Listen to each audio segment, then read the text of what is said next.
Yo, shout out to the Most High. It's always a high to see me when I lower state. It's L-Deez. Also known Lawrence the One for another episode. I need to know my special guest. Introduce yourself. My name is Shmuuv.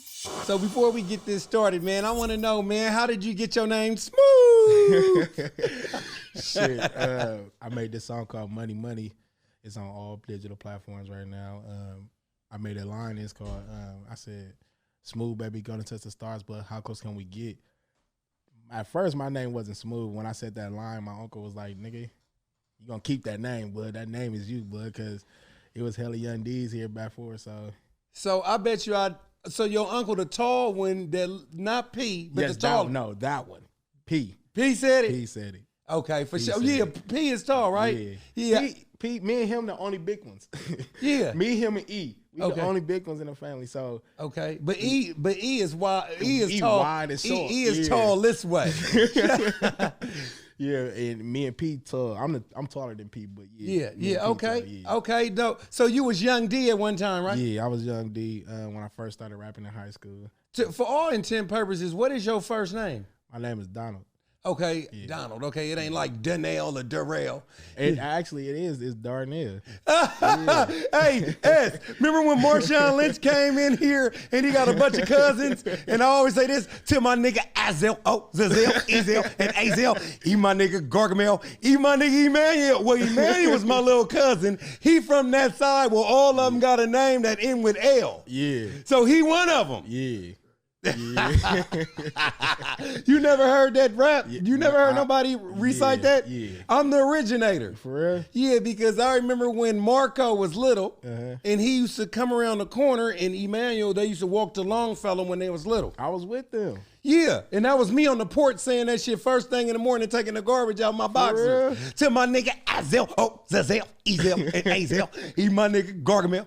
Yeah, that's me. Oh, shit. That's hella funny. I went to Longfellow with them. I was always the little nigga that always tried to be with them. Gotcha. Okay. Always try to be with them. Hey, yeah. I'm going with y'all. What's up? We over it. Well, it's all good, man. Well, I'm glad to have you, Mr. Shmuuv. Yes, Lord. So check it out, though. Was that your first name, Young D? Because I know the rappers tend to go through a bunch of names. Yes, my first name when I first started rapping, it was Young D. Okay. It was just too many dudes out here in the Bay named Young D. Okay. And then when I made that Money Money song and I said that line, that's when P was like, hey, nigga, your name is Shmuuv now. Don't say no other name. That's your name.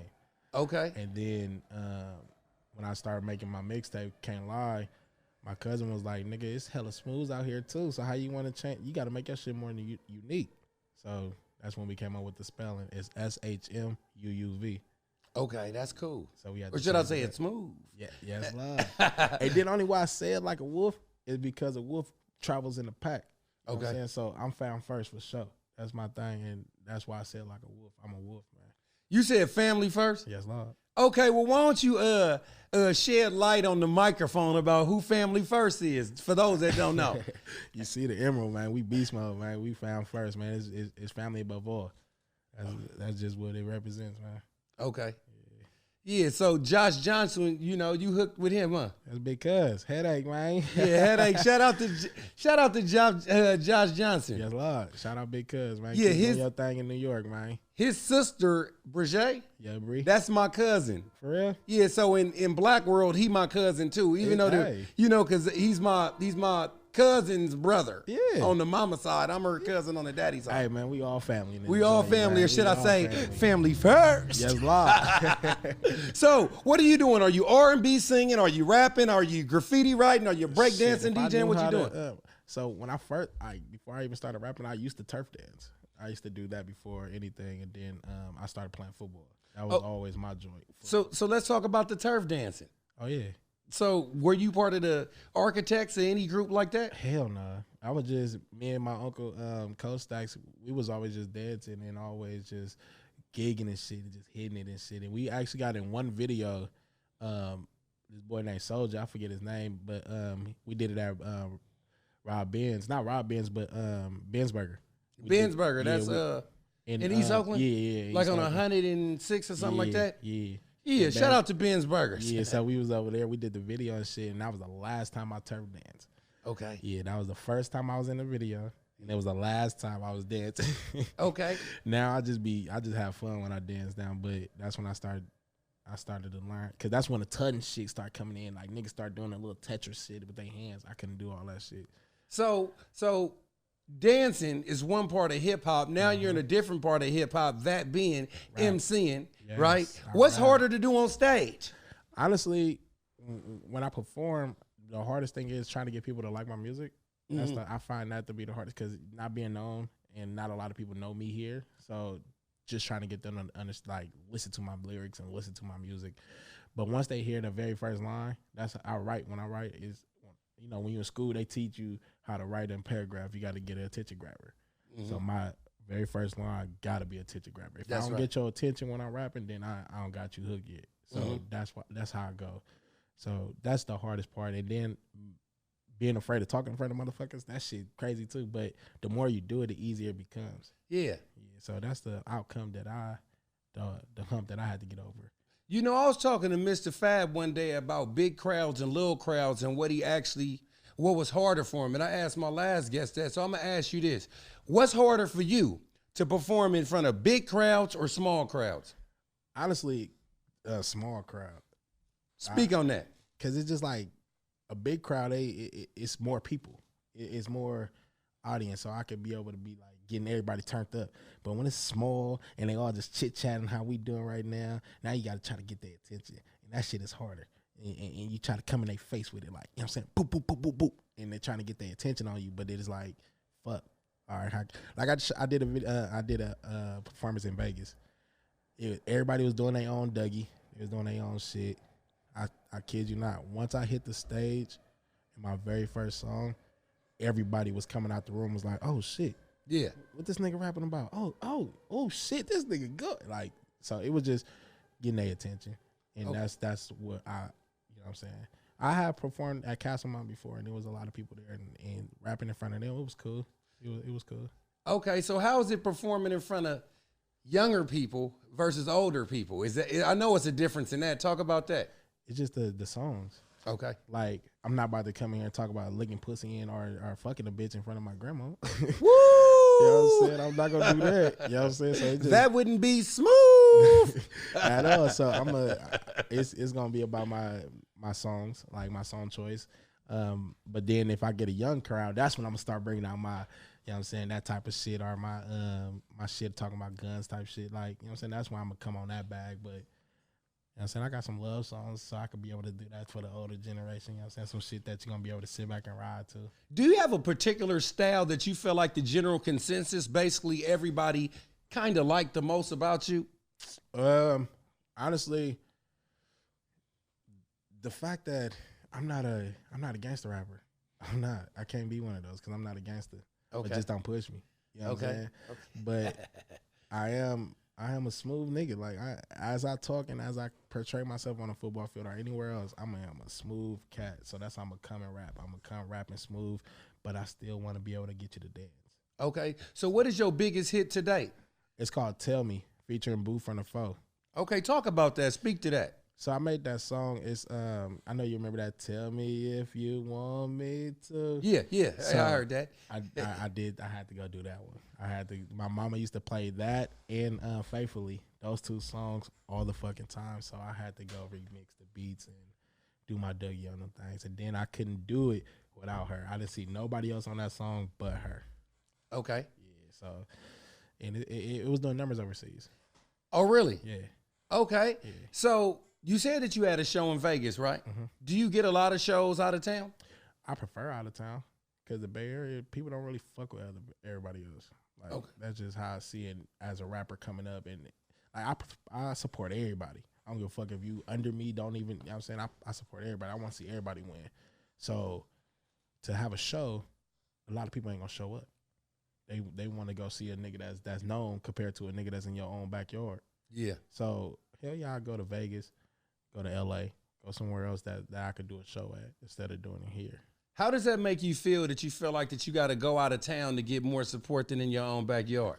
Shit, that shit don't hurt my feelings, but it's like, damn, how y'all want a nigga to support or like rep y'all, but y'all want to, you know what I'm saying, support a nigga. But I'm still going to support Oakland no matter what. This is where I'm from. So I'm going to support this motherfucker till I die. What part of Oakland you from? I'm from the Dubs, right around the corner. Oh, east side. Yes, Lord. I'm a murder boy. Hey, do they call it the murder dubs? Yes, look, I'm a murder boy. When I was coming up, they called it the rolling 20s or the twomps. Yes, they You know what I'm saying? Yeah, Skid Row. You know what I'm talking about? So who is your biggest supporter that's a male? That's a male. Honestly, Sean. Okay. No one really would know that because he don't really like post my shit or say shit to everybody. But when me and Cuz talk, we talk. He be like, Cuz, nigga, don't think I don't be seeing your shit. Nigga, keep doing your, you know what I'm saying? So you getting advice from Beast Mode himself. What is it like sitting with Beast Mode and he giving you advice? Me and him, I don't talk to Sean about like everybody else do. Like I talk to Sean when it has to do with I'm in the moment talking to Cuz about whatever it is. So, but to hear him give me that thumbs up, like Cuz, you could use my, you know what I'm saying, use our platform. That's why we got it, Cuz. Do your thing, and that's what having that green light from him. It was like, okay, all right, Cuz, I'm gonna keep doing this thing. I ain't gonna stop. Okay, so he giving you. Does he have a platform? Yeah. Okay. Beast Mode Productions. That's what I thought. YouTube. Yeah, man, I got to tap in with him, you know what I'm saying, and see what time it is so we could probably merge some shit over there, you know? Yeah. I'm the only one that really put music on that motherfucker. Okay. And then I put his little brother in the studio. And I got him I gave him a platform. Gave him he was already writing, doing his own thing, but I told him like, Cuz, come on, you want to really do this shit? Come on. So I got him on hella songs with me just so he could get better at writing. He goes stupid too. Now, is Marco Stacks? Yeah. Now, do you have any music with him? Yeah. Okay. Money was with Stacks.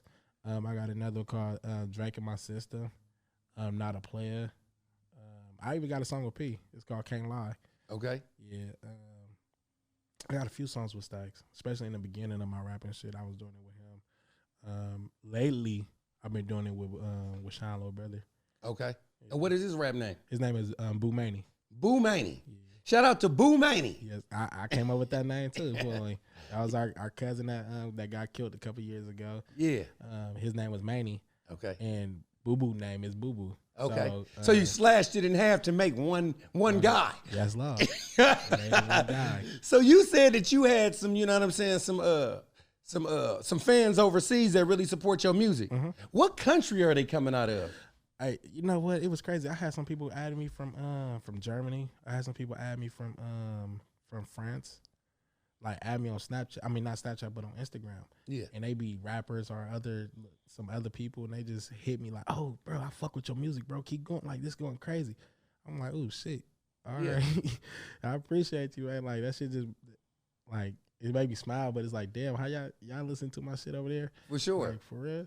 You know what's so crazy about the World Wide Web is that the internet has actually made the world smaller, but it actually made people that's next to each other farther away. Right. You know, ain't that a trip? Like everything got its pros and cons. Hell yeah. So I got to ask you this question real quick. What is your superhero strength as an artist?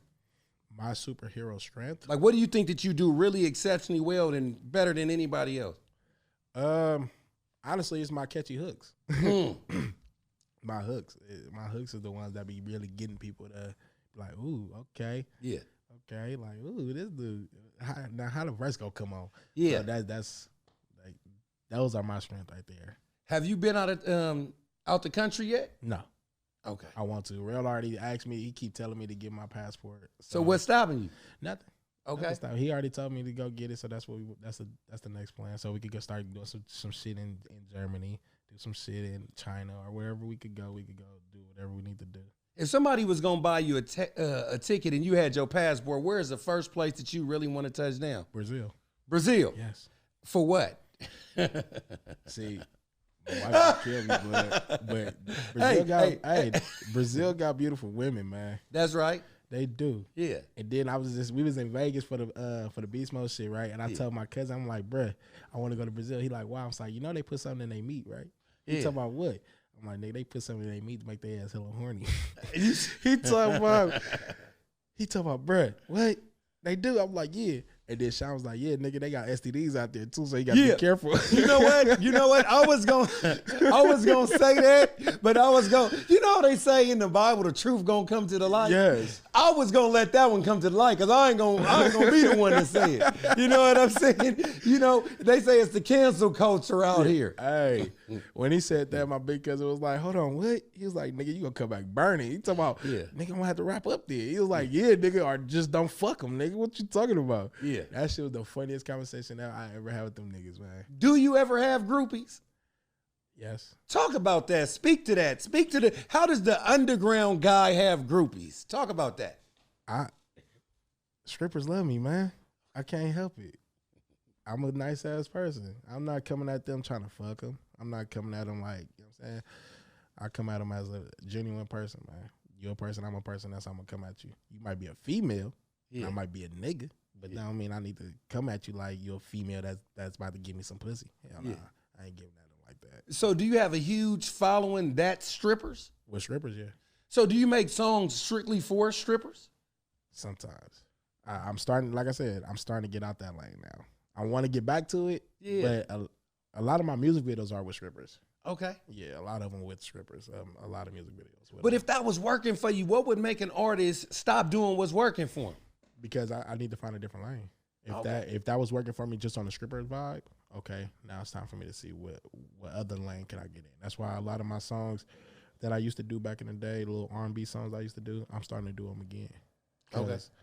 I want to see, okay, if I could get a nigga to get these bitches back loving my shit again, then that's how my shit gonna sell.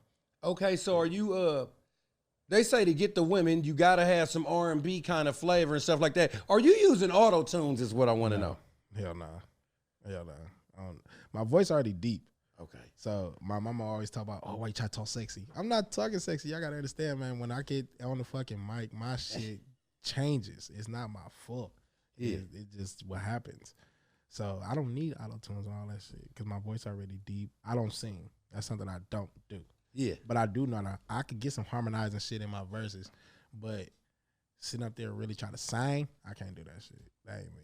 I rap. So how do you like the state of hip hop in that it's in right now? Shit, man. Shit, like, it's too many posers out here. Posers? There's a lot of posers. Explain that to me, just for the general people that's at the house. It's too many niggas who studio gangsters. It's too many studio gangsters, like niggas who rap about shit that they don't do. You know what I'm saying? Niggas who rap about not carrying pistols. Them niggas don't carry pistols. Them niggas ain't about that life. Like my cousin told me, bro, he met T Greasy, bro. T Greasy was him and somebody else walking down the street in Vegas. He said T Greasy walked away from him scared.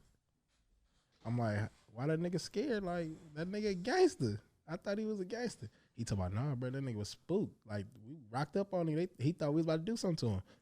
Like, bro, what? Like, but I mean, is that normal? Like, do you think that you would ever be at that point when people would just sit there like and come up to you that you might be like a little bit on the edge of the defense? I mean, if you make it to that level, or when you do make it to that level, and you making millions of dollars everywhere, every night it's 1,000 people running up on you. So, like, you know, being with Sean, I see that shit all the time. But mainly, what I learned being from Oakland, I be on my P's and Q's, so I see everything. So I do the whole head bob. If I do this to you and you don't do it back, then okay, I know you might be on some funny shit, so I ain't gonna say nothing to you.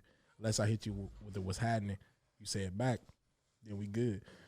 You know, that's just a genuine thing to see if the nigga cool. Yeah. Give him the head bob or say what's happening. Yeah. You know what I'm saying? So, but I just want to say, I want to clear something up or just let go of how my conscience is thinking. Oh, yeah. The fact that Marshawn is a football player is a little bit different than people coming up to T Grizzly. Oh, yeah. Because T Grizzly is rapping about wiping, you know, doesn't he rap about shooting people and stuff like that? I listen to a couple songs about T Grizzly. Yeah. But he talk about. I mean, I could be wrong. I could be wrong. Like I said, it might be he probably with the shit. Yeah. Cuz probably with the shit. He probably was just on one of those nights he probably didn't have it on him, so he ain't just, you know what I'm saying? But I ain't saying blood a sucker or some shit like that, but I'm saying like if you're going to rap about what you do it. Yeah. You know what I'm saying? If you rap about, oh, I keep pistols on me, or I shoot a nigga in the face, or I bust a nigga, or I knock a nigga out, you know what I'm saying? Rock like that then. You know what's so crazy though? It's funny though, cause like right when you start getting your money, right? You start thinking about, man, I done made it through the ghetto. I done made it all the way here. I done made it all the way here, man. Like me, if I ever got to that level, right? I probably would have did the same thing just on the simple fact that I done did too much just to get here to throw it away so easily. Right. Would you ever have security guards? Yes. Okay. Yes. I already told Zell and them, man, hey, once I make it in this music shit, man, I know who my security guard's gonna be. Shout out to Zell, because he got his own security company, right? Do. Beast Mode Security, right? You know okay. So I told him, like, man, you gonna be my nigga that's gonna, you know what I'm saying? You my security, nigga. Would you ever get any ex-police officers or police officers to be your security? I don't fuck with police. Okay. After they killed my uncle, hell no, I don't fuck with police. Okay. Yeah, could. Like, yeah, could. Hell nah. Say like if I'm walking into the Rasputin's or a local record store, right? Mm-hmm. Name 2 artists that may be around your music because, you know what I'm saying, y'all got like similar flavor. I rap like Plies. Plies? Yeah, I rap like Plies. And then I used to rap like Webby. You could say I could rap like Webby, but not anymore. But Plies is the main nigga that I really, really rap like. Like, my music is something close to his. Like, oh, so it's raunchy. You could say that, but not really. But yeah, something like that. Yeah. Yeah, because you know, like a lot of Florida rappers, that's the raunchiest state. You know what I'm saying? Yeah. But they make some dope music though. Oh yeah. Is Plies your favorite MC coming out of Florida? Yeah. See, mine is Trick Daddy. For real? Yeah, but it's just a generational thing. No. I fuck with Trick Daddy. You do? Yeah. You know, I'm a 90 baby, but I fuck with Trick Daddy. Who were some of your biggest influences coming up? Pac. That's why I got the nose ring. Okay. He was my number 1 influence. Like, to this day, I would slap nothing but Pac if I could. So I got to ask you a Tupac question then. Yeah. Say like somebody made a Tupac greatest hits CD, right? Mm-hmm. Which they have. But they didn't, but it only had 10 songs on there. Right. Imagine if it had 10 songs on there. If they didn't put Ambitions as a Ride on there, would you doubt how much they really like Pac? Yep. Yeah. If they don't have Hit It Up on there, then I'm going to be like, bro, what the fuck wrong with y'all? Yeah. If they don't got so many tears on that motherfucker, I'll really be like, what the fuck wrong with you niggas? Yeah. Because that shit are troublesome. 98, you know what I'm saying? That shit knocked too. Yeah. Yeah. So nowadays, I know that a lot of people, right? Mm-hmm. A lot of people have to be in the, don't have to be in the studio. Like, I could lay a song and then just send you the verse on email and then you send it back, right? Yeah. Is that something that you're accustomed to doing now? Or do you prefer to be in the studio with someone? So depending on the artist. So if it's somebody that's young, like, you know what I'm saying? Like I said, I give all platforms to all people that don't got songs out. If you don't got a song out and I rap, and you rap or sing, I'm going to come fuck with you. I'll bring the studio to you. Or I'll have you come to my house and we can get it done like that. But if it's like a Fab or a Boo from the Foe or a Solo Surf, you know what I'm saying? Or Surfer Solo, my bad. Or Raven Justice, any of those type of artists, I'm going to the studio. I'm hollering at them like, all right, look, I just booked studio session at this time. Y'all slide. Okay. You know what I'm saying? That's how we gonna rock. With a lot of politics and stuff like that, you know, street politics going on, is it hard to collab with artists without the streets getting involved? Like I said earlier, I'm not a gangster. Okay. I am from the hood, don't get me wrong. I'm from the Dubs. I am a murder boy. But I'm not a gangster. It's not what I am. I'm not gonna portray like I'm one. It's not my thing. It's not my lane. But I could go make a song with anybody. Yeah. You know what I'm saying? I go make a song with a nigga that's in the gang. Or go make a song with a bitch that's in the gang or something, you know what I'm saying? It won't have nothing to do with me, what they doing. Okay. You know what I'm saying? If they got some funk shit that happening, I'll make sure if we shoot a video, it ain't gonna be known like, you know what I'm saying, where we gonna be at. Cause I'm not stupid like other niggas are. Yeah. So, hey, it's dumb niggas out here nowadays giving locations up and shit. But, you know what I'm saying? I don't have ties to your gang or your beef. So it ain't gonna come my way. It'll come your way, but it ain't gonna come my way. I'm real. For sure. You being from the 20s, you know what I'm saying? Who is your favorite rapper to come out that neighborhood? Beta. Beta? Yeah. Shout out to Beta Weed. I just seen him. He got to come on the show. We're going to get him on the show. I just asked my goddad because he made the Turfs Up song. Okay. I asked my goddad, like, man, you got to talk to Beta for me. Okay. Like, even though Rail and them they told me to like, come to the hood. I be on my coaching shit, so I don't really come outside to the hood or something like that. But He like, nigga, come to the hood. You can talk to that nigga yourself. Yeah. I'm like, that's cool, but I talk to my goddad because my goddad made the beat. So have him make the beat, and then I come holler at Beat like, cuz look, woo, I'm trying to do the Turfs Up remix, man. Yeah. You know what I'm saying? And then my nigga All Black, you know, that's my little cousin. Yeah, so, that's my favorite rapper out the dubs. All Black. I couldn't wait to say that. Shout out to All Black. I couldn't wait to say that. That's my cousin. My nigga D, boy, that's my cousin, man. Yeah, that's my partner's nephew. Yeah, D Sims from West Oakland. Yeah, but my favorite, one of my favorite songs to come out the dubs is "Squeeze on 'Em" by Zoda Roasted. Have you heard? You heard "Squeeze on 'Em"? I never forget when I first heard that song. Everybody knew it, but me, I was like, damn. Shit, Chris the Fifth even got some songs from over there. You know what? And shout out to Chris the Fifth. Yeah. Chris the Fifth is one of my favorite people that actually came up here and interviewed. For real? Yes. He did his pen time. Why? Yeah, Chris, I've been trying to get, man, he followed me on Snapchat. I be hitting him like, blood. Yeah. Blood, I've been fucking with you since before. Nigga, when you went down, nigga, when that first CD came out, nigga, I was slapping your shit as a little kid. Yeah, nigga. Chris is the man. Yeah. Chris is the man. I mean, talking to him, it was like, cause see, I like to talk about intellectual and deep things, right? Yeah, I get down like that too. And he was going back and forth. Oh yeah. You got, man, if you don't got your mentals right and you can't have those type of deep conversations, then it's gonna be a short conversation. For sure. I'm glad you know that. You probably could do some podcasting. I could. Yeah. I could. My cousins always ask me to do it, but I actually told Rel and them that we should do some podcasting shit. Like some shit like how we doing right now. Yeah. But doing like on some debating shit. Cause our family gets debating. Like our family gets to the point that we about to box. What's the last big debate that y'all had? Shit. Bro, we debate about everything. Okay. We debate about politics. We debate about God. We debate about basketball. We debate about football. We debate, man, everything that you would think. You know what? Debate. I'm actually working on my cussing, so I gotta say it one time. This is my only cussing during the whole show. What your black ass know about God? Shit. Trust me, it's some shit that I say. You be like, oh shit, okay, you a little too goddamn smart for your goddamn age. Okay. Yeah. So how did you? What was I gonna say? I was gonna ask you about the football. Okay. Oh, is there something tragic that actually changed your life? Yeah, two things. Okay. When I was turning 7, my grandma died 2 days before Easter. She died in my face.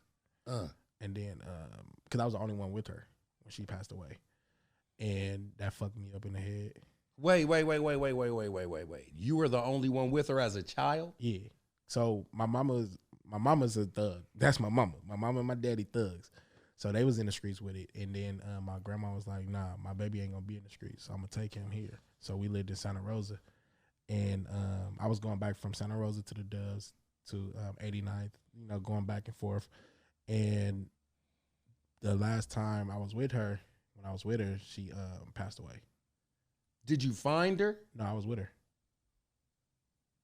Yeah. Damn. Yeah, like we was talking, like me and you talking right now. I'm a little kid. So I'll give you the rundown real quick. I ain't tripping. Yeah, but don't say me. No. I just actually visited the spot where she passed away at. Yeah. And that shit broke my heart. Yeah. But go back to the day. Tell me what happened. So Grounds and them, you know, as a little kid, you got to take out the trash. You don't got to do shit else but take out the trash, especially as a boy. Yeah. So Grounds was like, my great grandma, she was like, oh, go take out the trash. I'm like, okay. So I get to the top of the stairs. Grounds came outside. My grandma, who's right here on my chain, she was like, nah, go in the house. I got this. So I'm like, all right, I'm going back in the house. I'm about to go watch cartoons. I'm a little kid, man. I'm 6. So they like, what you doing in the house? I'm like, grandma said she got it. They like, man, go get that from her. So I'm like, all right. So I run down the stairs, catch up with her. Me and her was chopping it up. I'm like, they told me to come back with you, so I need the garbage can. I'm not about to get in trouble. Because, you know, back in the day, you'll get that ass whooped. Yeah. So, they call that splitting staff. You know what I'm saying? You'll get that at the group home. That's splitting staff. Get the damn switch. Yeah. I was cool off that. Yeah. I was already bad, so I was already getting whoopings a lot. And then me and her was chopping it up, and she fell. And I was like, get up. She wouldn't get up. So I ran upstairs and told everybody that grandma fell. And they was like, what? Go watch TV. So I went to go watch TV as a little kid. I didn't know what was going on. And then we all jump in the whip. We go to the hospital, and everybody was arguing. This, like I said, this is the only things that I remember. Yeah. So everybody was arguing in the room. I left out of the room. I went in her thing with her. and she told me she loved me, and then she passed away. Wow. Yeah. That's pretty tragic. Yeah. That's, to this day, that shit hurts. To this day. Because that was my mama. It wasn't like, oh, that's just Grams. That's Grams. No, that was my mama because that's who raised me. Yeah, and you said great-great-grandmother or great-grandma? So my grandma, my grandma's name is Hetty. Okay. And then my great-grandma, her name is May. Gotcha. So my grandma passed away in front of me. Okay. And then, that happened. Then, 17 years later, her brother died in front of me. So it happened twice? No, it happened a few times, man. I've seen a lot of dead bodies in my life. Wow. And all older relatives. Like, so, Unc, he called my name. His last words was, D! And I tried to get in the bathroom. I couldn't get in there. We tried to get him out. We got him out. After a while, he was gone. His heart started working. That happened literally a week or two before I graduated high school. Yeah. Then I say, what's that, my daughter was born in 2014. 2013, the day that my daughter was born, so July 2nd, my granny passed away. My great-grandma, she passed away. And then a year later, that's when my daughter was born, July 2nd. Crazy. Then my pawpaw passed away in that November of 2013. Then the recent shit that made me stop, like, I was still doing the football shit. Yeah. But really, really fucked up my mentals was when my big cousin E. You probably, if you lived in Abgar, you probably know who E is. E, what's his last name? Ford. Yeah. That's and his brother Lamont and Bushy. Yeah. Yeah. Those are my big cousins. And literally, my birthday, July 28th, he passed away August 4th, I believe. Somewhere around there. August 4th, I think so. Believe. Yeah. Was he born in October? Yeah. His birthday coming up. Okay. His birthday next week. Gotcha. Yeah. So he passed away on me. And literally right after he passed away, I had to go to Chicago for football. And once I got out there, my mentals was just all fucked up. Did you played high school, right? I played high school and college. Okay. Where did you play high school at? Played at Castle Raleigh. How was that? I was the #1 receiver in the Bay Area. Really? Okay. Yeah. So were you always playing like since Pop Warner? Nah. So you was a natural? Yeah. So like I only played literally I only played flag football growing up. Okay. My mama was too scared for me to play tackle. Okay. And then my sophomore year of high school, I was like, I want to play football. Freshman year, I'm like, I want to play football. I told the varsity head coach, like, hey, I want to play JV. He told me, no, you go play freshman. I said, fuck your team then. And then that season happened. At the end of that season, he quit. Then we got a new coach. And then the coach that got hired, he looked at my transcript, like he was hollering, and my partner was like, oh, let's play football. I said, fuck it, let's do it. I want to play football anyway, so let's do it. He looked at my transcript, was like, he seen a 0.65. He said, you would never play football for me ever. I said, what? All right. Spring ball came around. He like, what you doing here? I said, bro, I got a 2.0, bro. Yeah. He told me, what? I'm like, go check my shit there. He went to go check. He like, oh, never mind. All right. Then after that, I was a 3.0 student on his dog ass. But to this day, he my best friend, though. That's right. He had to put a little bit of fire on you. No, I put a little fire on my own self. Okay, well, however it got to be. Yeah. You know what I'm saying? That's cool, though. Yeah, I was the listen, when I say I was the #1 receiver in the Bay Area, I was the #1 receiver in the Bay Area. And what year is this? 2010. 2010? Yeah. Okay. If I'd have known what I know now, I'd have went to D2 and then transfer back to a D1 because I was supposed to went to Cal out of high school to play safety. But the recruiter who was recruiting me got fired. So I was like, okay, fuck, what I'm going to do now? Because I could have went to UCLA, could have went to Oregon State or Cal or UC Davis. But I was like, fuck, okay. Like, okay, I need to go somewhere. Then I met the coach at Shmuuv. He was like, come fuck with us. We got a quarterback here. My boy Travis, he was like, come fuck with us. You'll start. I was like, all right, bet. I'll come. You tell me twice, I could. Yeah. So I went, and I was an all-conference receiver, and I only played 6 games. I got hurt. I played 6 games. I was all-conference for a receiver as a freshman, and then my stats to this day still stands for yards at the catch. So I was 14th in the state of California for receiving yards. I had 38 catches, 750 yards, 8 touchdowns in 6 games. And I was 14th in state of California for that alone. And that's after the whole season ended. Yeah. And then I was number 1 in the state of California for yards after catch with 21.5 yards a catch. No one else did that at Shmuuv still to this day. So when you be looking at football right now, do you be sitting at, like, do you have like some resentment? Like, damn, I could have been doing this. I was actually close to going to the NFL. Speak to that. I was literally, I went to Chicago. Some faulty shit happened there. I came back and then went to school in Kansas. Some fuck shit happened in Kansas. Some racist shit happened in Kansas. You want to speak on that? A police officer pulled me over because, you know, back in the early 2000s and 10s, we didn't have paper plates like we do now. If you get a brand new car, you get the dealership tags, and then they put the tags in your windshield. So he seen a black man in a nice car that he couldn't afford. So he pulled me over for nothing. Seatbelt on, not on my phone, not speeding or nothing. He come and asked me for my registration. Showed him it. He asked them, is it cool? They said it was good. He come back and was like, oh, can I get your license and your license and proof of insurance? I get that. You want to, do your Dougie. So I'm reaching for it, but I just turned around and said, you know what? What do you need it for? He said, you the driver of this car. We need it.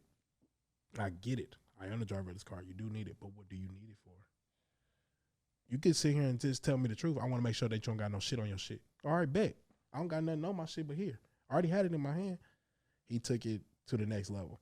I already asked him for a supervisor because he started getting to the point that it was just like uncomfortable.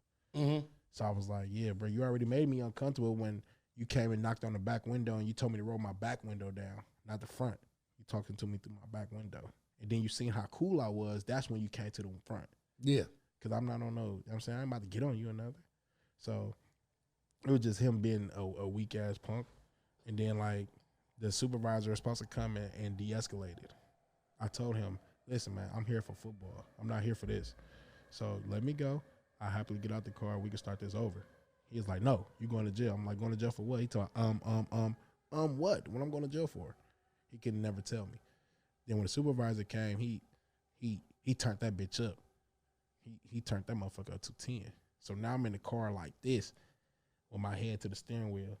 And now they push me into the steering wheel, push me out the car. I get out the car. 10 motherfuckers put their knees in my neck, my back. It was just all bad. So I was like, you know what? I got to leave the state, bro. I got caught. I've been called a nigga out here before by white people, especially in Castro Valley. I went to a white school.